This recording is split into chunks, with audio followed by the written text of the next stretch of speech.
insists parental guidance is advised.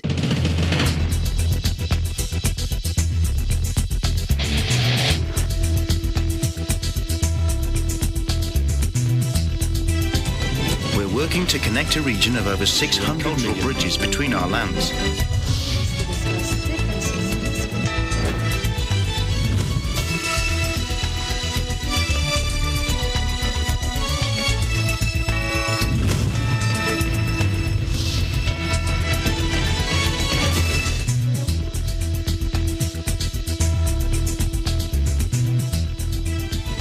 Welcome to the program. You're watching ASEAN in Focus. I'm Alma Angeles. We're coming to you live from Manila and Thailand. Hello, Esther.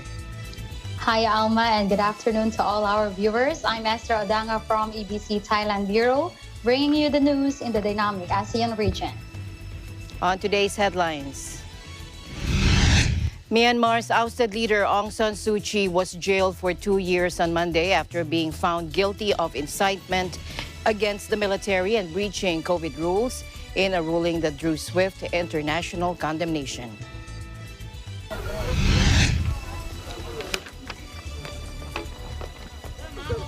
For $150 billion over claims the social network is failing to stem hate speech on its platform, exacerbating violence against the vulnerable minority.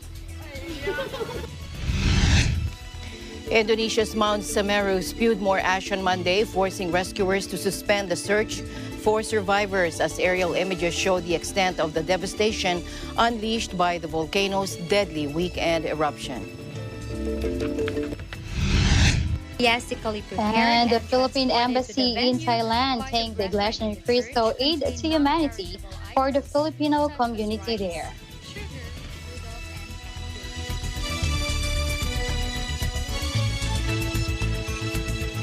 First in our news, Myanmar's ousted leader Aung San Suu Kyi was jailed for 2 years on Monday after being found guilty of incitement against the military and breaching COVID rules in a ruling that drew swift international condemnation.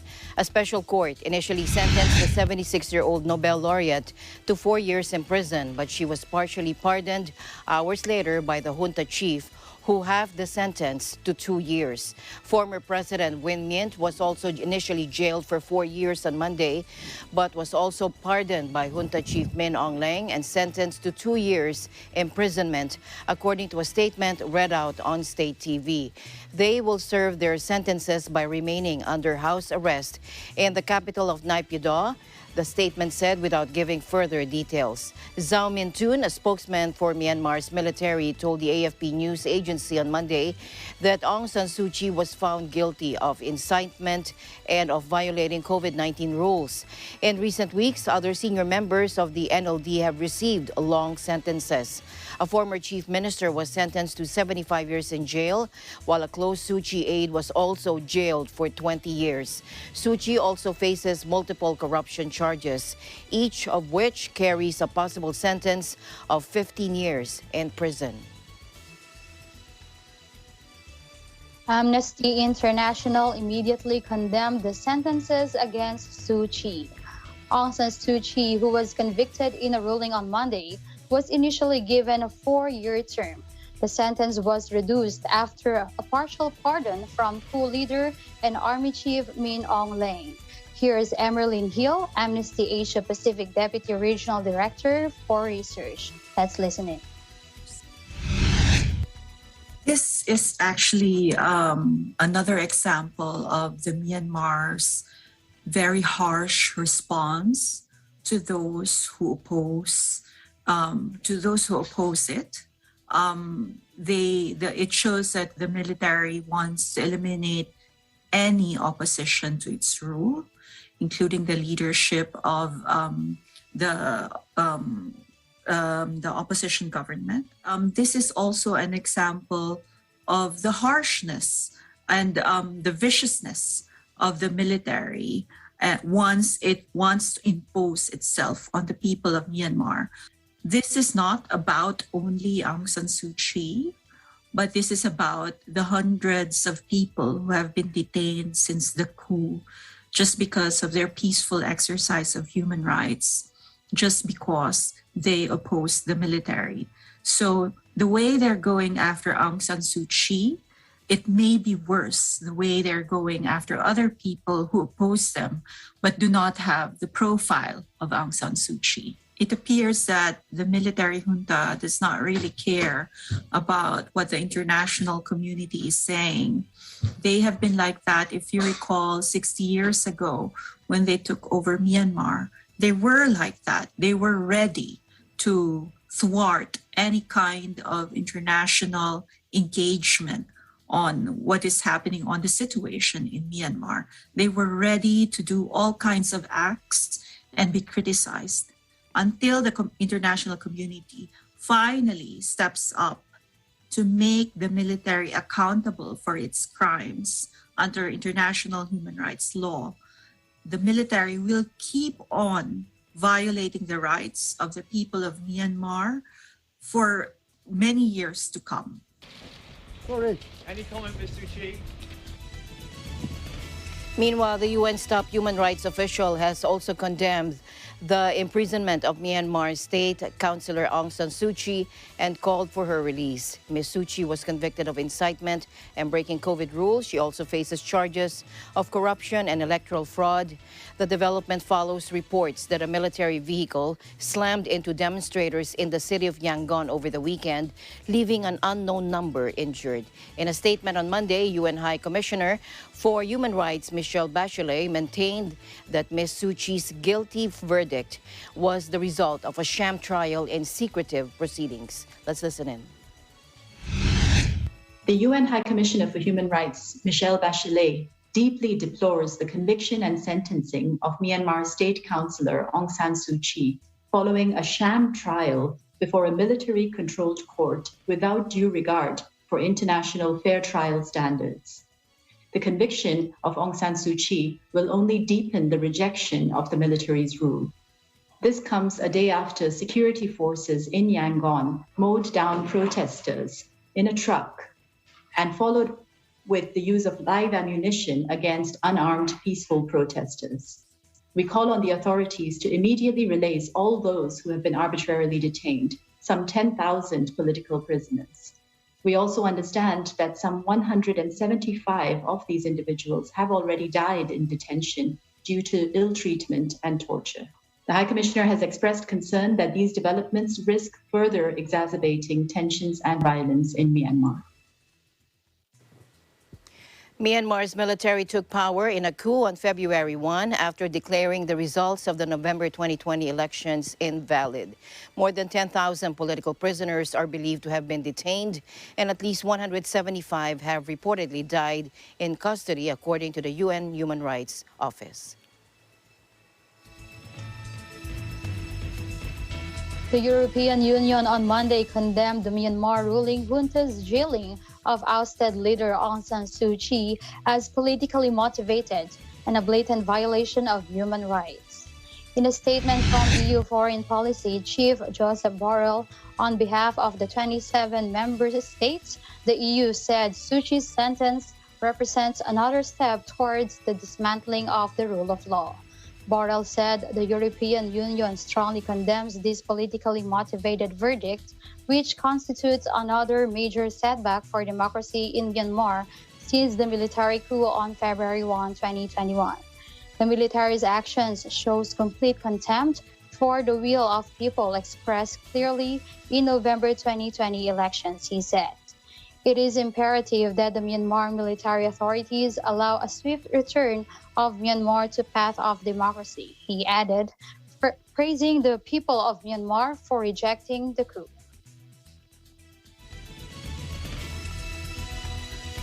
On Monday, the United Nations General Assembly indefinitely shelved the junta's request for recognition, which would see their choice of envoy accredited at the Global Forum.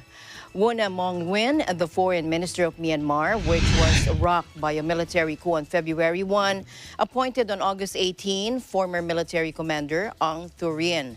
But the envoy appointed by deposed leader Aung San Suu Kyi, Kyaw Mo Tun, defied the junta to stay in his post and on August 21 asked the UN to keep him on. Zaw Min Tun, Myanmar junta spokesman, said the committee's choice did not reflect the reality on the ground.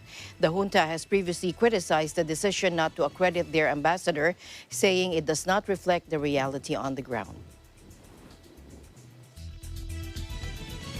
Young anti-coup recruits lined up at secret camp in Myanmar, hands behind their heads and stomachs braced, waiting for a drill instructor to deliver a punch to toughen them up for their fight against the military. Since the military coup in February, dozens of People's Defense Forces, or PDFs, have sprung up across the Southeast Asian country to fight back against the general's push and subsequent crackdown.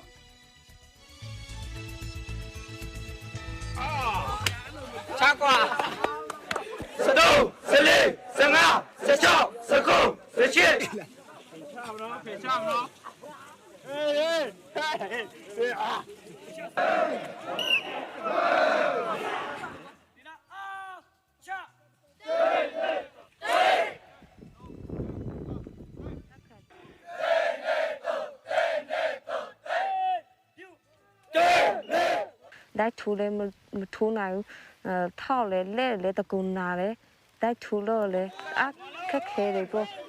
Mechanic, able, mechanic, move, able, move, care, one. I won't believe I hope. I could get type when my wing food, the veteran, Nilang let them do.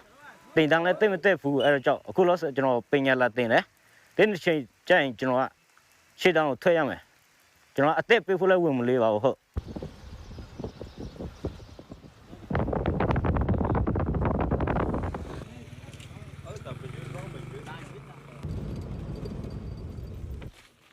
Let you know name yet.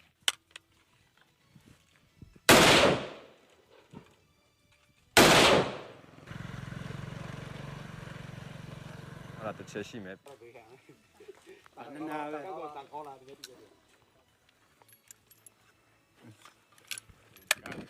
Let me go. Let's see, Louis Aku, Yap Chance, he doesn't be an swing. Jonathan, take care of the Hamobo, Blue Pit and Rogan Casaluare, the Chata Tani Pinelli of Yansan cooking. I remember. Piro Kuka, the Louis Aga or Loma Pusham Babu, send they Miashi Ebona, no Satinabo. Let's see Chenega, the General Yapinega, Lumia, name Mupian and Las Rotanaro, no Yonji Barebo, no Pilali Mebona.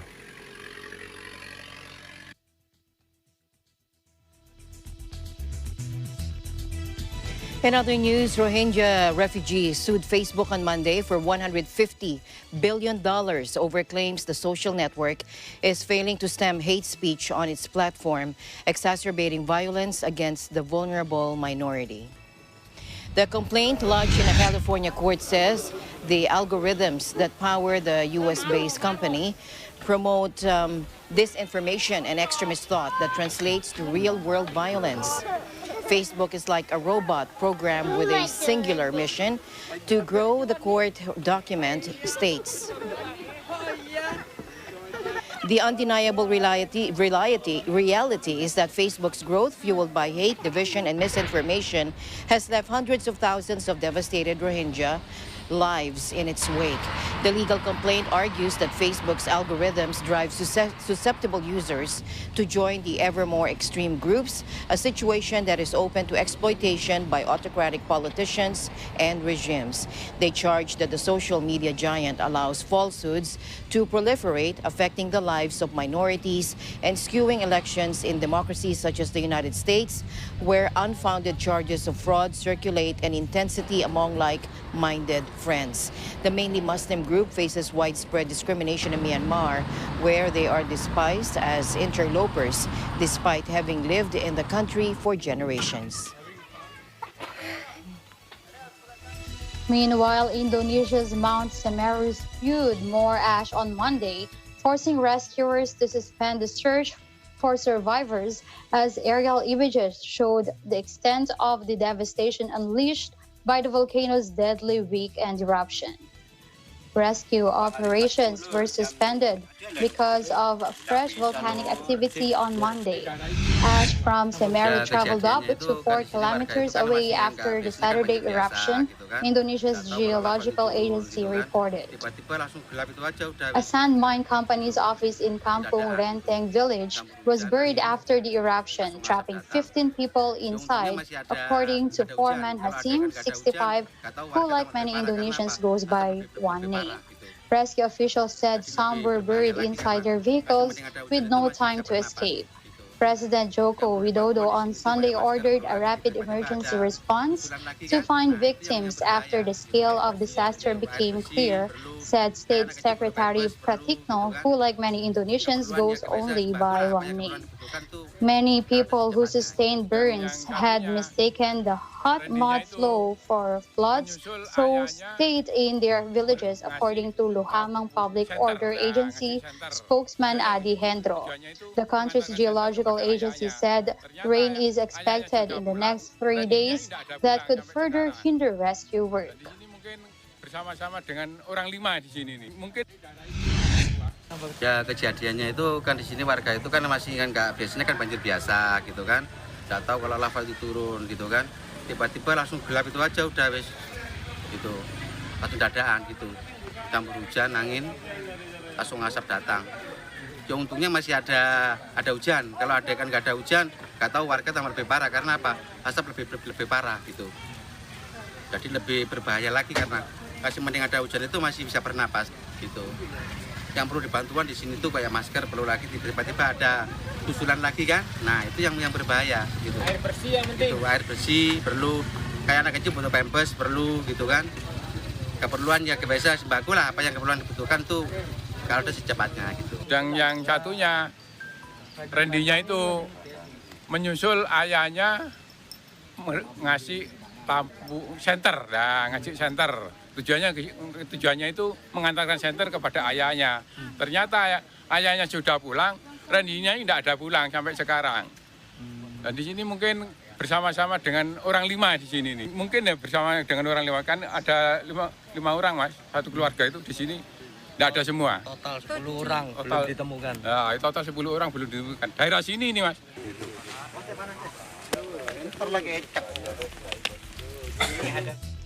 And here are some aerial images of the destruction following Indonesia's Mount Semeru volcano eruption as volcanic debris and ash blanket the Sumber-Volu village in Lumajang in East Java. Officials have advised locals not to travel within 5 kilometers of Semeru's crater as the nearby air is highly polluted and it could affect vulnerable groups.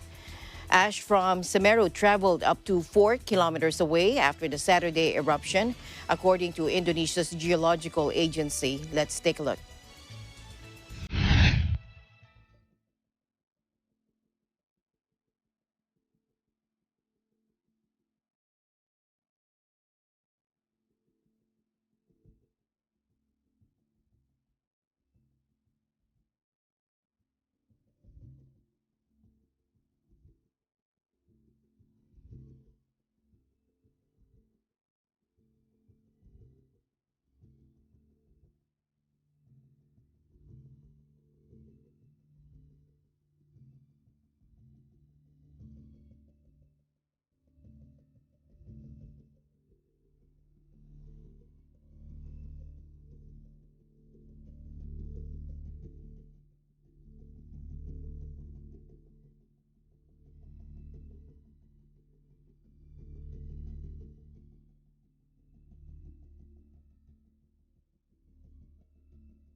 And the news continues. Zero and Eagle News. Esther and I will be back right after this.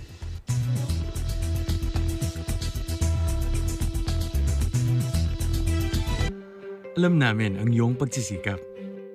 Dama namin ang iyong mga sakripisyo. Kita namin ang pagharap mo sa bawat pagsubok. Kaya sa kabila ng mga hamon ng buhay, nandito kami para umalalay. Kasi katulad mo, gusto rin namin ang magandang bukas para sa kanya. Hatid namin ang dekalidad na edukasyon at makabagong pasilidad sa abot kayang halaga. Kaya huwag ka na mangamba. Sasamahan ka namin tuparin ang mga pangarap niya.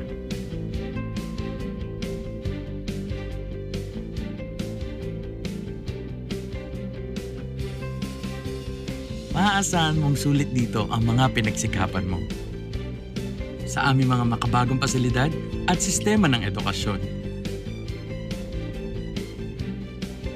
May lalabas natin ang aking talino at mga kakayahan niya.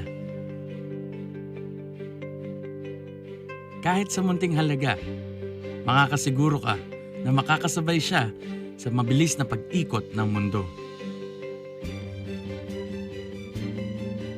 Sa New Era, karamay mo kami sa bawat hamon. Kaagapay mo kami sa bawat hakbang. Kasama mo kami sa bawat ngiti at tagumpay.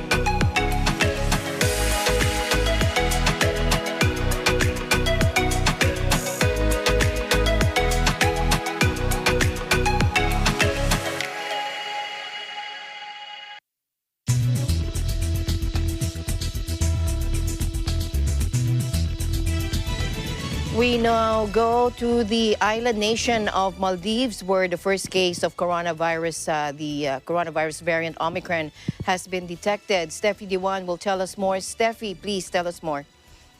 Hi, Alma. Yes, Maldives recorded its first confirmed case of the Omicron variant on Sunday as the list of countries where the new and potentially more contagious COVID-19 variant has been found continues to grow. The case was confirmed by Health Protection Agency or HPA in a tweet on Sunday night. We have received confirmation of the first case of COVID-19 Omicron variant in Maldives, tweeted by HPA. HPA said the case was reported from genomic sequencing conducting on a positive sample of a tourist. However, the agency did not say where the tourist traveled from or when they tested positive. Omicron, first reported from South Africa on November 24, has been classified by World Health Organization as a highly transmissible virus of concern, the same category that includes the predominant Delta variant. The Omicron variant is a new variant of a COVID-19 virus. It is a new strain that has emerged due to mutations in the virus genetic structure. Use and awareness of the name Omicron variant became more common in news reports and public health communications in late 2021, including those about whether it could be potentially be more contagious or more severe than previous variants, such as the Delta variant. Maldives imposed new travel restrictions following the emergence of Omicron last week. Entrance of tourists from 7 Southern African countries such as South Africa, Namibia, Mozambique, Lesotho, Botswana, Zimbabwe, and Eswatini has been banned, while locals and work permit holders arriving from the countries are required to quarantine. No additional travel restrictions have been imposed yet, though cases have also been reported in several European countries that are top source markets for tourist arrivals to Maldives since then. And that's my quick update from Maldives. Back to you, Alma. All right. Thank you very much, Steffi, for that update. And I'm looking forward to that update on what's going to happen to that tourist, and hopefully it doesn't spread as much. Thank you so much. Keep yourself safe. Thank you so much, Alma. Reporting live from Maldives, this is Steffi Dihuan. We live in interesting times. In other news, students from 28 schools in Manila returned to class Monday for the first time since the start of the pandemic, as the government expands its pilot reopening of schools amidst the decline in COVID cases. Let's take a look.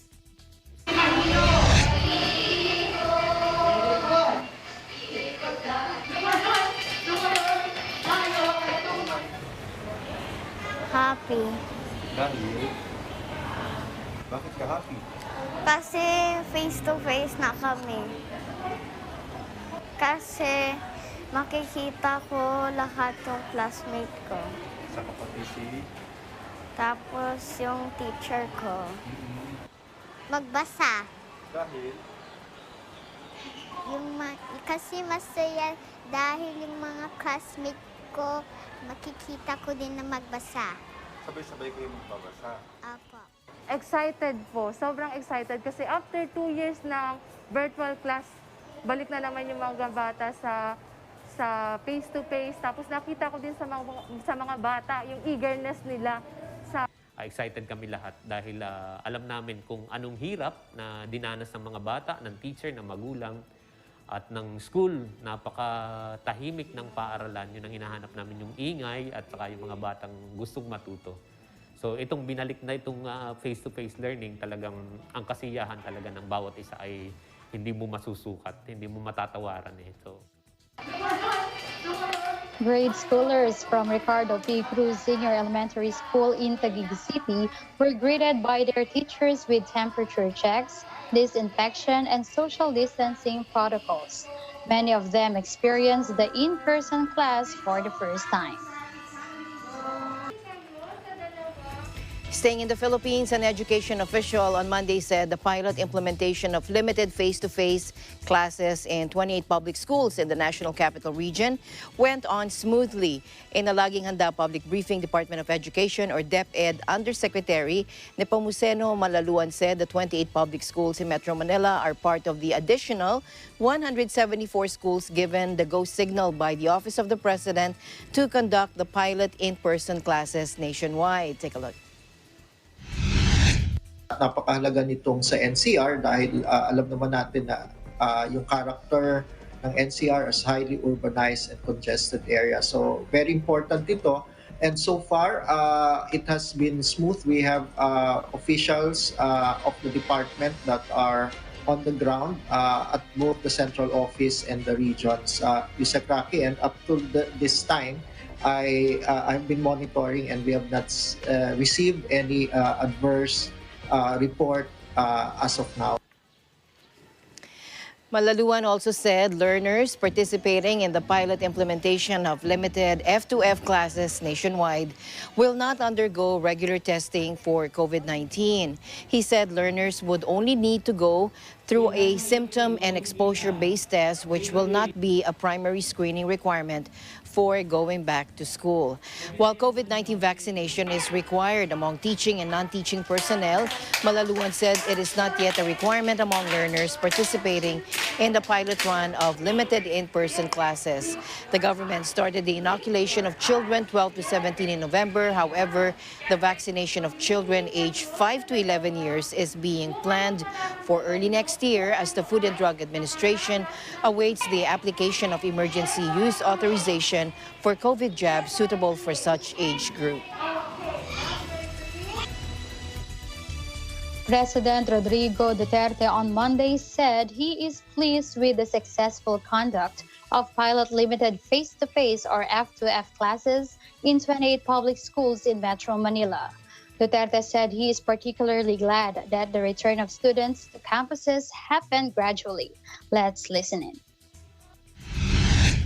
I'm glad that they have thought of this. Do not be dismayed kung hindi sa inyo muna, because these are all experimental and pilot projects.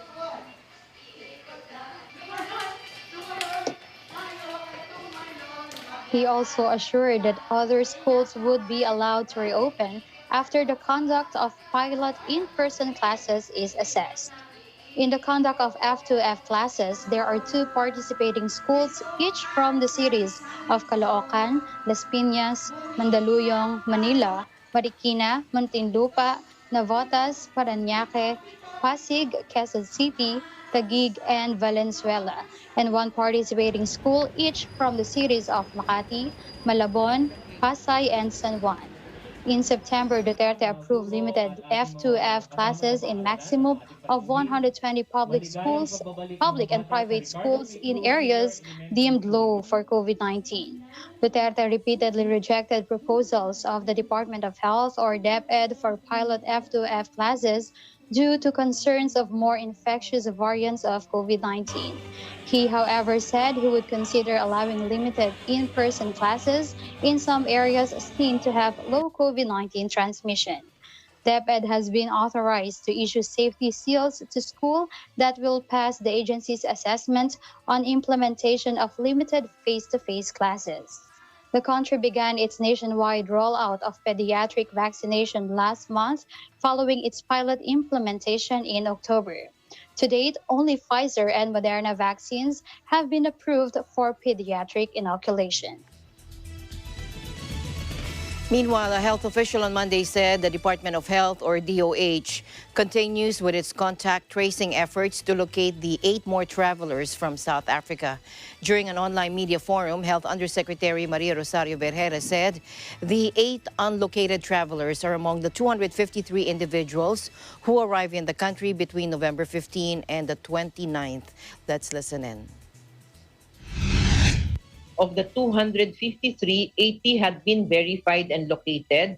77 of these are returning overseas Filipinos and 3 are foreign nationals from Region 6. 8 verified but have not been located yet. Of the 4 retested, all were negative, including the 3 foreign nationals and 1 returning overseas Filipino from Region 6, who were retested last December 1. 71 are in facility quarantine, including the 3 verified foreign nationals. 4 returning overseas Filipinos are in home quarantine, while 5 were already discharged after completing the 14-day quarantine. I would like to highlight the following key messages for this week. First, improving case trend should not entail complacency since the threat of COVID-19 is still present. Second, to prevent the spread of COVID-19 and its variants, let us remember to practice the minimum public health standards such as wearing of face mask and face shield, physical distancing, regular washing of hands, and ensuring that there is enough airflow when inside enclosed spaces. And lastly, local governments must also continue to do active case finding to immediately detect and isolate cases and investigate case clusters, thus further cutting the transmission of COVID-19 and also ramping up our coverage, especially among the high-risk groups such as senior citizens and those with underlying conditions with our COVID-19 vaccine.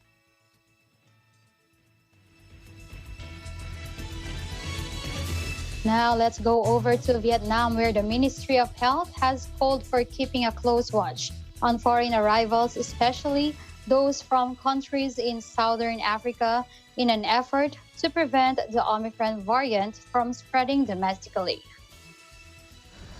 Units in charge of testing foreign arrivals for COVID-19 are required to strictly comply with preventive measures to avoid cross-infection at quarantine facilities and transmission from quarantine facilities to the community. Untruthful medical declaration or failure to abide by quarantine regulations will be strictly punished. The ministry urged localities to develop plans to respond to different pandemic situations, speed up vaccine rollout, and strictly control borders. So far, Vietnam has yet confirmed any cases of Omicron transmission, according to the ministry.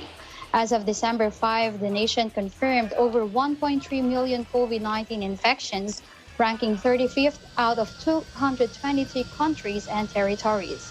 Medical facilities are treating 6,854 patients and with severe conditions, including 4,618 people who are put on oxygen masks, 1,376 needing HFNC high-flow oxygen, 162 relying on non-invasive mechanical ventilators, 683 using invasive mechanical ventilators, and 15 supported by ECMO. The COVID-19 death toll rose to 26,260, accounting to 2% of national caseload. Over 127 million doses of vaccines have been administered in the country, with 54 million having been fully vaccinated.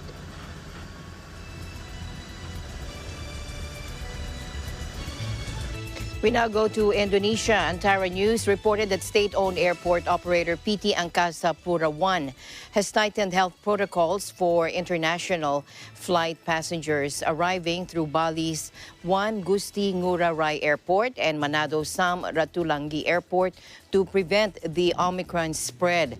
According to President Director Fahid Fahmi, the tightening of rules for international travelers is in keeping with regulations issued by the government.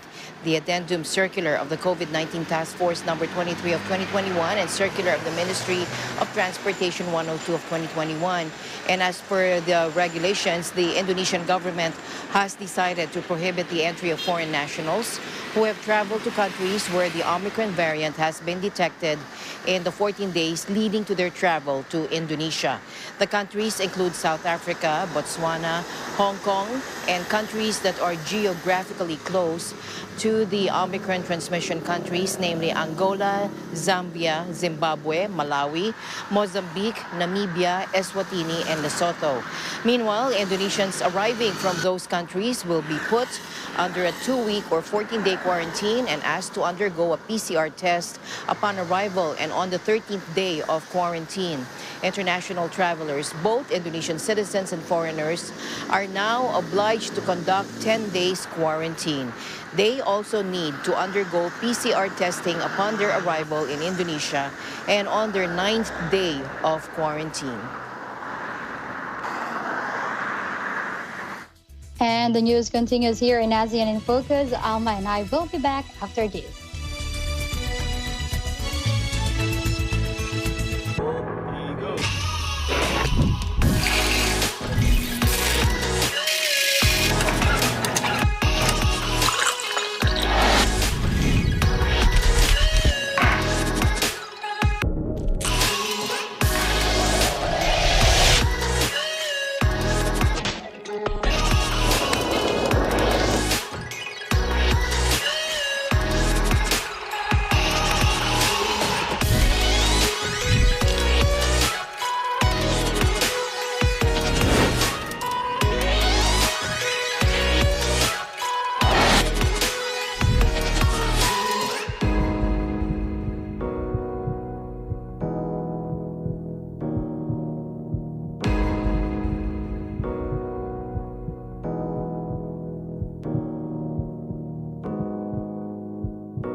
Welcome back to the program. Back here in the Philippines, the Philippine Senate on Friday inched closer to a plenary vote to ratify the Regional Comprehensive Economic Partnership, or RCEP, formalizing Philippine entry to the Global Trade Pact. At a marathon hearing on Friday of the Committee on Foreign Relations, presided by Senator Aquilino Pimentel III, administration officials endorsing RCEP were asked to commit assurance of support to the affected sectors given its impact on local traders. However, the way to confront that fear is to face the challenges. I reaffirm PCCI support for the accession of the Philippines to the RCEP agreement. It is of vital importance that the Philippines be part of RCEP. We cannot miss this opportunity for our local businesses to be part of the global market. I'd like to take exception from the comment of a previous speaker that the gains that the Philippines will get are marginal. PCCI fights for markets in the world in which people depend on us for employment and livelihood. On the balancing side, we recognize the fears of some sectors about losing out in the competition. But those fears are not justified for us to isolate ourselves from the rest of the world. It will only aggravate our situation. If we don't do anything about the fear, the way to confront that fear is to face the challenges available in the world market. Inward-looking attitude has been ongoing over the past decades in the country that has made us lose our competitiveness in the global arena. And we cannot afford to be in that mode again of staying in fear. But we trust that we have the competence and capabilities to fight for the services and the producer goods that have high potential. There's a lot still to do by our government and by local industry, but the way to go is not to avoid the world market. However, Norbert Chinquanco, Tugon Kabuhayan spokesman, expressed deep apprehension over the impact of liberalizing fisheries products that not only hurt local producers, noting that 1.9 million are listed as registered fisherfolk, but also expose Filipinos to very serious health risks given the laxity in checking imported fresh seafood. Again, let's listen in.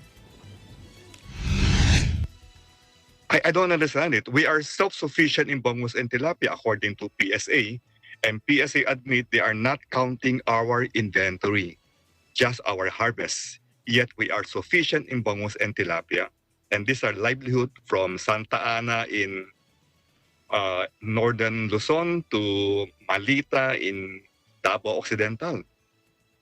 I just can't reconcile them. At any rate, I look at RCEP similar to COVID-19. COVID-19 poses dangers to our health. At dahil doon, nagiging panganib sa ating kabuhayan. Ang RCEP, the same baliktad, the same pareho. Panganib sa ating kabuhayan, we are not against import per se, but we are against unfair practice. We should impose on our import what other countries impose on our export. We are working on the different cases or issues with different countries just to address those various NTMs. For example, are the banana exports entering the Australian market? So it's an ongoing thing, Mr. Chair, but we agree with the principle. We mentioned already it's not about just market access, but also again, yung moving forward natin, the foreign direct investment and even local investment. Hindi enough yung meron tayong meron tayong mga investment incentives. If the companies will not go here, if the investors will not go here, because we're not part of all these globalized arrangements or agreements, hindi pupunta yan dito. What will happen now, unfortunately, hindi ko po nakita dito, except of course for the PCCI and the group of Attorney Abad, wala po tayong representative ng export sector, which again, and a lot, the manufacturing and industry sector, the services sector, which we are heavily exporting, the IT BPM sector, financial services sector, which will all be benefiting from RCEP. They account for 80% maybe of the economy. Ito, may iiwan pa tayo. Pag-umpisa ng January, yung 6 na country na ASEAN at 3 country na RCEP trading partners, they will start already with this RCEP, with or without us. At saan tayo mapupunta? Wala na tayong pupuntahan dito, wala nang pupunta rin dito. So Mr. Chair, yun po yung ating panganib. According to Xinhua, initiated by the 10 ASEAN countries to establish a unified market by reducing tariffs and non-tariff barriers, the Regional Comprehensive Economic Partnership, or RCEP, will take effect on January 1 next year, and more than 90% of merchandise trade in the region will be eventually subject to zero tariffs. The RCEP includes 10 ASEAN members: China, Japan, the Republic of Korea, Australia, and New Zealand. The 15 states' total population, gross domestic product, and trade all account for about 30% of the world's total. RCEP is especially useful in reducing and removing trade obstacles, creating the world's largest common market where goods and services could be more freely traded, thus accelerating the regional and the world economic revivals, noted O. Eason, a senior fellow at Singapore Institute of International Affairs. The services sector, which we are heavily exporting, the ITB. Meanwhile, President Duterte welcomed the forecast made by investment banking giant Goldman Sachs that the Philippine economy will grow the fastest in association of Southeast Asian nation next year. However, he expressed caution as the threat of Omicron lurks. Let's listen in. The Philippines is expected to be a strong economy in ASEAN by 2022, according to Goldman Sachs, a global investment banking firm. That remains to be seen. We still have to worry about the coming Omicron and how it would impact on the population of the Philippines. In a November 18 report, Goldman Sachs Economics Research projected the Philippines' gross domestic product, or GDP, growth to hit 7.3% within the government's 7 to 9% target. Although it remains uncertain, he is optimistic that the country would meet its economic targets. Meanwhile, Asian stocks opened higher on Tuesday as investors took heart from strong rebounds on Wall Street on hopes that the newest coronavirus variant will prove less dangerous than previously feared. Asian market. Now, the Omicron variant has been detected across the globe, but no deaths have yet been detected or been reported, with authorities worldwide racing to determine how contagious it is and how effective existing vaccines are. Top U.S. pandemic advisor Anthony Fauci said over the weekend that while more information was needed, preliminary data on the variant's severity was a bit encouraging. Hong Kong's Hang Seng Index was sharply up at the open, while Shanghai was slightly higher. In Japan, the benchmark Nikkei 225 index gained 1.25% in early trade. Singapore, Jakarta, Wellington, and Seoul were all slightly up, while stocks in Bangkok and Manila dipped slightly. 6 Philippine Army Reservist officers, including actor Captain Robin Padilla, seeking elective posts in the 2022 elections, have been relieved to ensure that the organization remains nonpartisan. In a statement Monday, the Philippine Army's Reserve Command, or ARSCOM, said Padilla, who is seeking a Senate seat, quit his post as head of the communications panel of the Philippine Army's Multi-Sectoral Advisory Board. The Omnibus Election Code bars soldiers and law enforcement agencies from engaging in any partisan political activity, including campaigning for any candidate.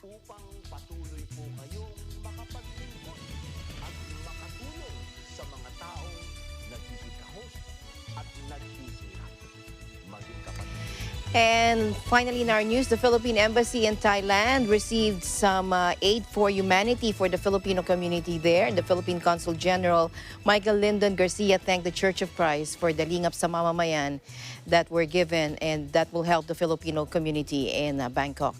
Here's Esther Odanga for our report. Members of the Iglesia Ni Cristo organization in Thailand once again proved that the pandemic is not a hurdle to keep our kababayans or fellow men. Rather, it is a reason to all the more extend help to those who are in need. A happy Saturday it is indeed, especially for the Filipino communities here in the Land of Smiles who received aid to humanity, or lingap sa mamamayan, here at Philippine Embassy, located at 706 Sukhumvit Road, Bangkok, Thailand, in cooperation with Felix Y. Manalo Foundation. Iglesia ni Cristo members from Metro Bangkok and other parts of Thailand gathered early at the Philippine Embassy to hand out an estimate of more than 100 aid to humanity goodie bags. More importantly, hope and smiles to our kababayans whose livelihood were greatly affected by the current pandemic. The said goodwill bags, which were enthusiastically prepared and transported to the venue by the brethren in the church, contain non-perishable items such as rice, sugar, noodles, and canned goods. In order to ensure the safety of the event, health protocols such as temperature checking, wearing of face masks, and social distancing were stringently observed.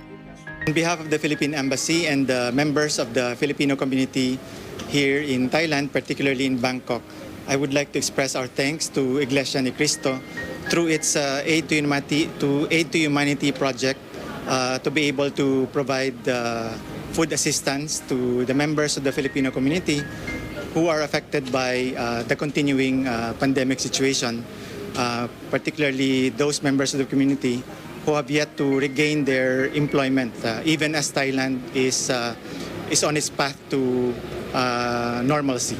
Good day everyone. Ako po nga pala si Angelo, kinatawan ng Faith from Thailand community sa Thailand. Kami po ay nagpapasalamat ng lubos sa kinatawan ng INC, Iglesia ni Cristo, at sa tulong ng Philippine Embassy. Kami po ay nagpapasalamat ng lubos sa binigay niyo na biyaya. Ito pong humanity aid. Thank you so much po. The event is definitely a success. All the glory to our Lord God. With God's help and the guidance of the church administration, we were able to organize the event following safety protocols, and the very purpose of the activity, which is to extend help to our fellow men, has been attained. I would like to commend and thank those who made this event possible. The officers and the members of the church, the Philippine Embassy staff, and all our kababayans who are part of the event. May we all stay safe and well. To Brother Eduardo Manalo, we thank you for your leadership, and we thank you for the initiative of Iglesia ni Cristo, particularly this Aid to Humanity project, to be able to send assistance to the members of the Filipino community, not only here in Thailand, but all over the world. We are forever grateful first to our Lord God for placing a dynamic leader in the church, who always show their love and concern to us. To our dear Executive Minister, Brother Eduardo V. Manalo, thank you so much po for your constant love and guidance, so we can always fulfill our services to our Almighty God. We promise po that we will always be united with you in all the endeavors of the church for the glory of our Lord God. Today's event showed the strong Christian spirit of the Iglesia ni Cristo members. Albeit they are also affected by the pandemic, they prove that they will brave all odds, no matter the distance, sacrifice, and the current state of the world, with a great big smile, love, high hopes, and firm faith. They also demonstrated that no matter what, they are always united to all the endeavors launched by the church administration through the dynamic leadership of Brother Eduardo V. Manalo. From Philippine Embassy, Bangkok, Thailand, this is Esther Odanga. We live in interesting times. Thank you, Esther, for that coverage. Yes, it's my pleasure, Alma. You know, this one has a very positive feedback, especially to the Filipino communities here in Thailand. They feel like they have a newfound friend. Wow, that's So nice. they're looking forward for collaborations with the FYM Foundation. Oh, that's nice. Very good. Thank you, Esther, again, for keeping me company today here on ASEAN in Focus. Thank you also, Alma. And before we go, I would like to greet the mom of one of our correspondents here in the Thailand Bureau, Mommy Jackie Carino. Happy birthday po from Veronica Carino and to all of us in ASEAN. And that is the latest news in the Southeast Asian nations.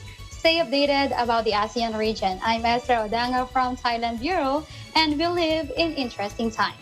Thank you very much. And that's it for this broadcast. I'm Alma Angeles, and we live in interesting times.